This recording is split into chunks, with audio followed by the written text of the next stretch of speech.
Set the bolts inside. It's kind of hard to tell. It's actually smooth across the top. And this camera's not gonna catch that too well, but it's pretty smooth across the top, minus the recycle symbol from my mold. But all I used was a little bit of craft paint. This is acrylic craft paint. It's actually Anita's brand. I don't know where it comes from. My wife had it in the closet. So I just mixed a little bit of that with the resin, and I came up with this. And it seems like it's pretty solid. I mean, it's still got to set up a little while. It can take up to like, a week or so for it to fully harden and fully be heat cured. So I'm just going to kind of show you guys kind of how I did it. And since we're all on Corona lockdown, house arrest or whatever, I just figured I would kind of give you an idea as to how I did that. Let me see if I can turn my notifications on vibrate, maybe, so they don't go off constantly. But yeah, so I'm gonna do green, and this is shamrock green, permanent acrylic craft paint. I don't know why we have it. I don't really paint anything. I'm not an art guy, but I do have it, so I'm gonna give it a shot, and I'll show you kind of the resin that I've been using.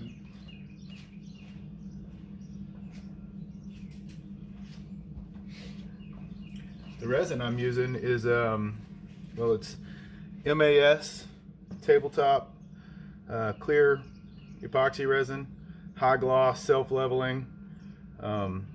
This stuff is thick, and it will stick to anything that it gets on, including you, your clothes, whatever. So don't get it on anything, because it is sticky. It's like epoxy glue. I mean, it sticks to every damn thing. And this right here is my mold, which is actually a little drawer. You can kind of see, I think. It's like a drawer for like nuts and bolts. So I had all these drawers kind of sitting around, with nuts and bolts. They slide into a little organizer thing. And I was like, that looks about like the right size. So what I did is I took a little bit of Colonite insulator wax. It's just wax. And I coated the inside of this so that the resin doesn't stick to this. That way, once it's hardened, I can pop it off. Because if you don't, then you will end up with something like this, where you have to cut it out. And that's a pain in the butt. And that was a lesson learned the hard way, like most lessons get learned. So I put a little bit of wax in there, and we're gonna give it a shot, see how it works. So I'll start here with my resin somewhere right here. A little bit of resin, and this is a 1-for-1 mix. So I'm gonna do 150 ml, or I guess I could just flip it over and just do like maybe 4 ounces. I'll do 4 ounces since we're in America. People understand that a little better.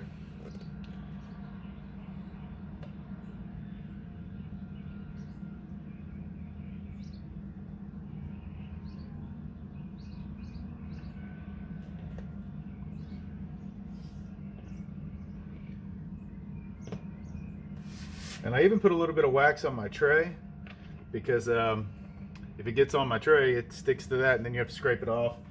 And it will come off. You just have to scrape it off with like a 5-way tool or something and scrape.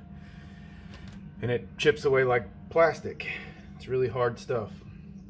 And then, so I did 4 ounces of resin, and it's actually a little bit over 4 ounces once it's settled. So I'm gonna do a little bit over 4 ounces of my hardener.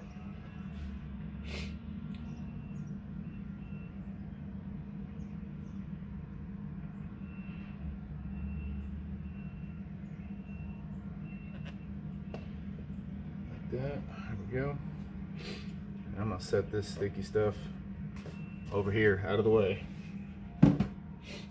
So I'm actually doing this on my router table because all the rest of my workbenches are full of honeydew projects and all that other stuff. So basically, since it's a 1-for-1 ratio, you're doing the same amount of hardener and the same amount of resin.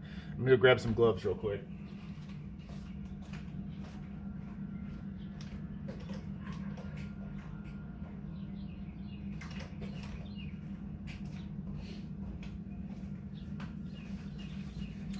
All right, here we go.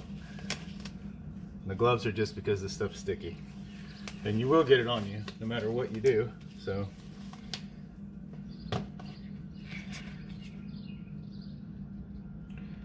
Just gonna mix it together. I got me some wooden craft sticks / tongue depressors, whatever.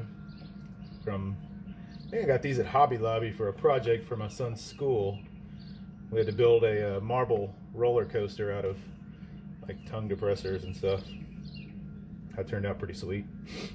But so I'm just adding in my hardener to my resin, and I think some people will say it works better if you add one way or the other way, whatever. When I was doing the coffee tables, I was really like strict at following the rules, but since I'm just doing a fuse block, it's not really that big of a deal. If it comes out perfect, it's just going to be holding the fuse, and maybe looking cool in the process. Maybe, we'll see. So my green paint, I'll mix it up. I'm really just going to add a drop. I'll do 2 drops. So I'm mixing a little bit more, and I'm just going to add a couple drops, and I'll see where that takes me. So I'll mix it up, mix it up really good, and the green actually kind of helps you see how good it's mixed, or the paint does anyway too. So you know, you can kind of see if you have any like funky spots. And I didn't find anything anywhere that said that the paint would make it less hard or anything like that. You know, it's acrylic, so I didn't have any issues with the red, so we'll see.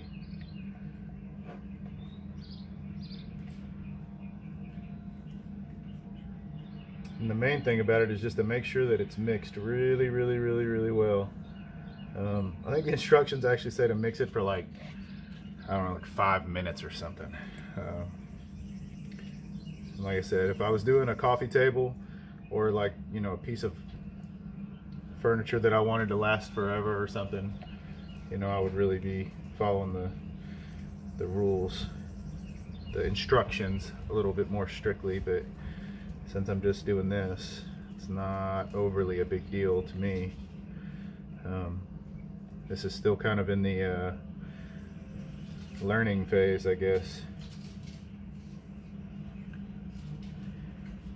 It actually looks a little pastel to me, like almost a little bit too clear. So I'm just going to add another dab of paint just to darken it up.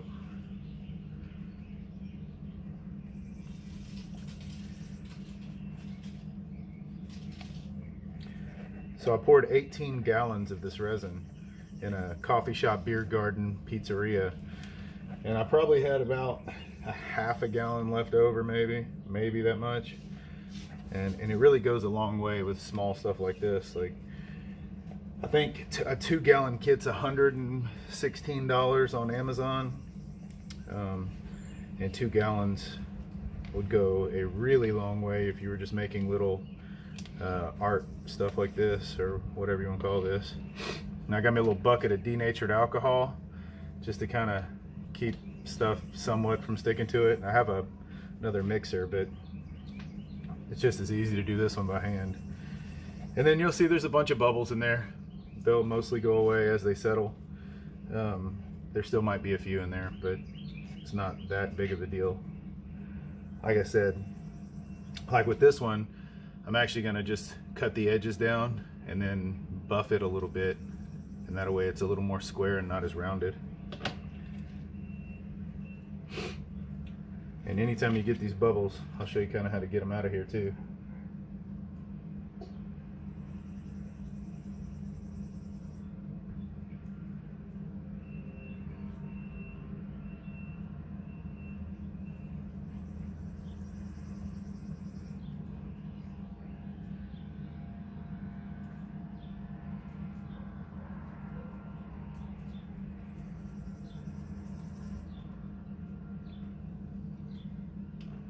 And so there's one mold there, and then I actually went ahead and did this one right here as well.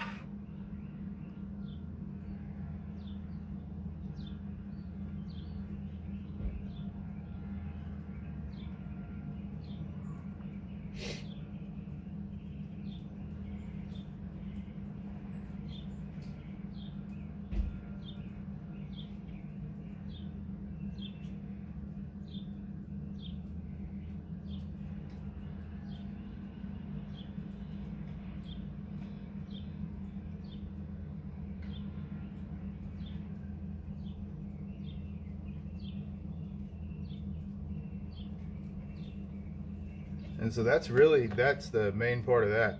To get the bubbles out, it says to wait about 10 minutes, but you'll kind of see, like, as soon as I hit this with a little bit of heat, like, it really starts to smooth out. And you'll just do this every 5 or 10 minutes. As the bubbles rise to the surface, you can just take your heat gun or a torch and just run it back and forth until it just kind of levels out.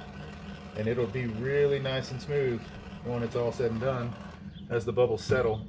And you'll end up with something like this, like something that's, I mean, this is pretty smooth. Like, there are some bubbles in it. I guess if it was a little bit clearer, you could see them, but there are some bubbles, but that's not really an overly big deal. And then the only other thing I did that, you know, maybe made this unique or whatever was I took a wrench. Now here's one. Had to go to my miscellaneous tool drawer, and I just took a 7/16 wrench on this one, and I put a fuse holder in the mold just to make sure that it, you know, that it already had the bolts set in. So I actually have a few bolts here that I'll see if I can do the same thing with.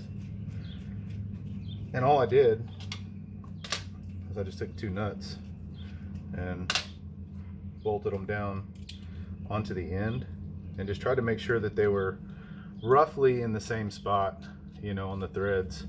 So that way it just makes the spacing and the depth about the same. That way my fuse can kind of it'll be universal, you know, for this is just a standard, this is like a 200 amp A&L fuse that I had in my my little base head toolbox. You know, I'll probably never outgrow having some subs and stuff in my truck, just because I'm, I don't know, a kid at heart maybe. But, and me and my brother are always competing with this stuff, so we're trying to see, you know, who can do what. I hit 130 with my 212s that are really underpowered, and I think he hit 136 or some junk like that with his 212s and 210s, but he's in a crew cab pickup truck, still able to use the back seats, and I'm in a mega cab and I can still use the back seats, and so I don't have a lot of space for a box for all that. But so basically this is what I built as far as, and these are actually 2 different size bolts, I just realized that, like lengthwise, so I'll swap them out real quick. But this is what I built to set down in there, and it's really not that hard. It's just poor planning on my part. The guys on a page said they wanted to see a video of how I did this, so I'm not doing anything else really except for building some bookshelves for my wife, because, you know, we're on lockdown. People in the neighborhood are out walking everywhere. I've never seen people walk in my neighborhood except for like a few older people. And like this week, it's like I didn't even realize we had this many people in our neighborhood. Everybody's out walking. So this would be a lot easier to do without these damn gloves on too. But so there you go. That's what I built. Just that right there. Just 2 nuts and a bolt. And it doesn't matter the height right now, like, because I'm holding it up, but you know, it's just to hold it up out of the mold, just to make sure that the screws kind of set in the same general vicinity for whenever I do set a fuse in there. And I'll take my torch again.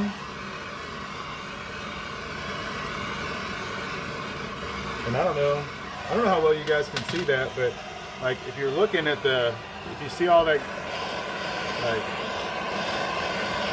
I mean, it basically goes away as soon as you hit it with a little bit of heat. So those little bubbles do.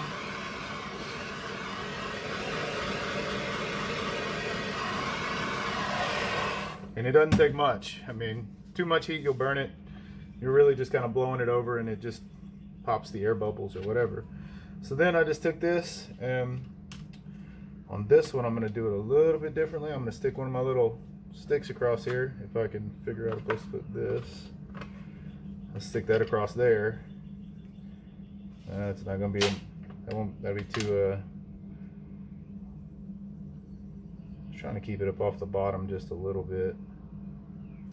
But that's basically it. Now that will sit until probably 4 or 5 hours anyways before it gets hard, and hard enough to pop out of the mold will probably be tomorrow. So now just sit and wait, and when it's done it will literally just be this right here once I pop it out of the mold. And then you can just clean the edges up, like I said, with either a piece of sandpaper. I'm going to cut mine with a knife, just because you can kind of see the sharp edge right here where it was in that mold. I don't know if you, I guess you can kind of see that with the glare right there. It's just a lip.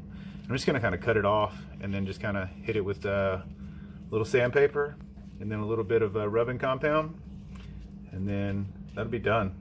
That'll be solid, and then I'll put some holes in it and mount it and figure out how to build a cover for it. So hope you guys like it. Y'all have a great day. Thanks, guys.